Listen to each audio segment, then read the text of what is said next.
क्या आपने कभी किसी ऐसे इंसान को देखा है जो बिना एक शब्द बोले कमरे की पूरी ऊर्जा बदल देता है, जो न लड़ता है न बहस करता है, बस चुप हो जाता है और अचानक लोग बेचैन हो जाते हैं, सवाल करने लगते हैं, उसकी तरफ खींचने लगते हैं। अब सोचिए, अगर आप भी ऐसा करना शुरू कर दें, अगर आप हर बात पर तुरंत प्रतिक्रिया देना बंद कर दें, अगर आप बोलने की जगह मौन चुन लें, उछलने की जगह पीछे हटना चुन लें, तो क्या होगा?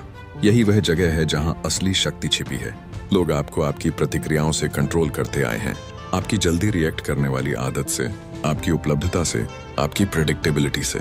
लेकिन जिस दिन आप उपलब्ध होना छोड़ देते हैं, गेम बदल जाता है। जो लोग आपको समझते थे, उन्हें एहसास होने लगता है कि वे आपको बिल्कुल नहीं जानते। कार्ल युंग ने कहा था, जो चीज हमें दूसरों में चुभती है, वही हमें अपने बारे में सिखाती है। अब सोचिए, जब आप अनुपलब्ध हो जाते हैं, सबसे ज्यादा परेशान कौन होता है? कौन आपकी चुप्पी से घबरा जाता है? ये सब दूसरों के बारे में सच्चाई खोलता है, यहाँ के बारे में नहीं। आप इतने समय से अपनी ऊर्जा दे रहे थे, शांति बनाए रखने के लिए, लोगों को खुश करने के लिए, उन रिश्तों को पकड़े रखने के लिए जो कभी आपके नहीं थे, और हर बार आपने अपने आप का एक हिस्सा खोया। लेकिन अब समय है खुद को चुनने का। यही है युंग का इंडिविजुएशन, अपने असली स्वरूप में लौटना। और ये यात्रा शुरू होती है मौन से। आपको बचपन से सिखाया गया है, हर किसी के लिए मौजूद रहो, जल्दी जवाब दो, ना बोलना बुरा है, सबको खुश रखो।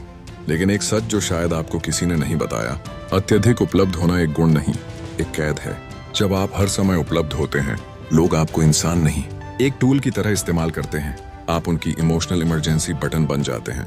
जब उन्हें ध्यान चाहिए, तब वे आपको दबाते हैं, और काम पूरा होने पर आपको वापस शेल्फ पर रख देते हैं।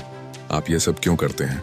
क्योंकि आप अस्वीकृति से डरते हैं, अकेले पड़ जाने से डरते हैं, लोगों को नाराज करने से डरते हैं। यही है वह पर्सोना, युंग की बताई हुई नकाब, जो आप दूसरों को खुश रखने के लिए पहनते हैं। आप हाँ कहते हैं जबकि अंदर से टूट रहे होते हैं। आप सबको जवाब देते हैं जबकि खुद थके होते हैं। आप खुद को भूलकर दूसरों के जीवन का हिस्सा बनते जाते हैं, और धीरे धीरे आप अपने ही जीवन से गायब हो जाते हैं। कार्ल युंग कहते थे, मन एक ऊर्जा प्रणाली है, और हर सोच, हर भावना, हर रिएक्शन इस ऊर्जा को खा जाता है। आप अपनी ऊर्जा कहाँ खर्च कर रहे हैं? बेकार बहसों में, बिना मतलब सफाई देने में, उन लोगों को खुश करने में जो आपको नहीं चाहते, उन बातों पर रात भर सोचने में जो अब मायने नहीं रखती। ज्यादातर लोग थके हुए इसलिए नहीं हैं कि वे कमजोर हैं, बल्कि इसलिए कि उनकी ऊर्जा गलत जगह बह रही है। जब आप लगातार ड्रेन्ड रहते हैं, आप कमजोर नहीं, कमजोर शिकार बन जाते हैं। मैनिपुलेटिव लोग इसका फायदा उठाते हैं। वे आपकी कमजोरियों को पहचानते हैं और आपको वहीं चोट पहुंचाते हैं।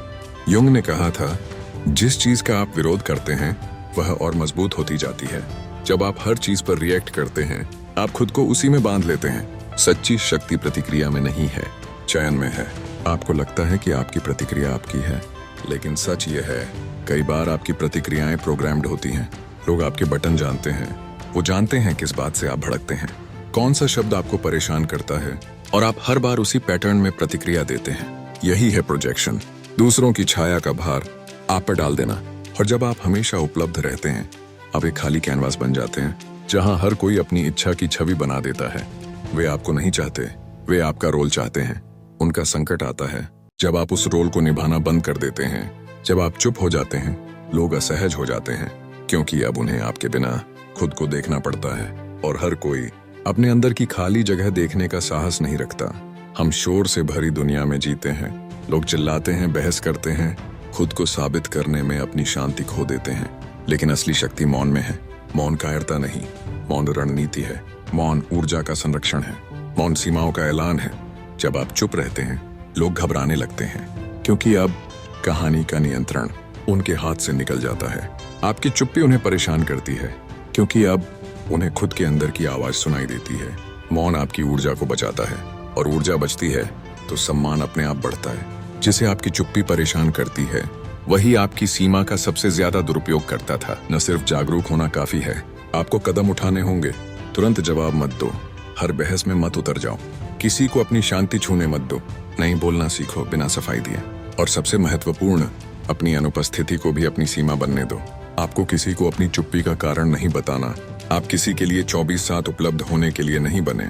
युंग कहते हैं, हर सच्ची यात्रा एक पवित्र अकेलेपन से गुजरती है। एक ऐसा समय जब आप दुनिया की आवाज नहीं, अपने दिल की आवाज सुनना सीखते हैं। और याद रखिए, जब आप बदलते हैं, लोग आपसे दूर होते हैं, कुछ आपको उकसाएंगे, कुछ आपको गलत कहेंगे, लेकिन यह संकेत है कि आप सही दिशा में जा रहे हैं।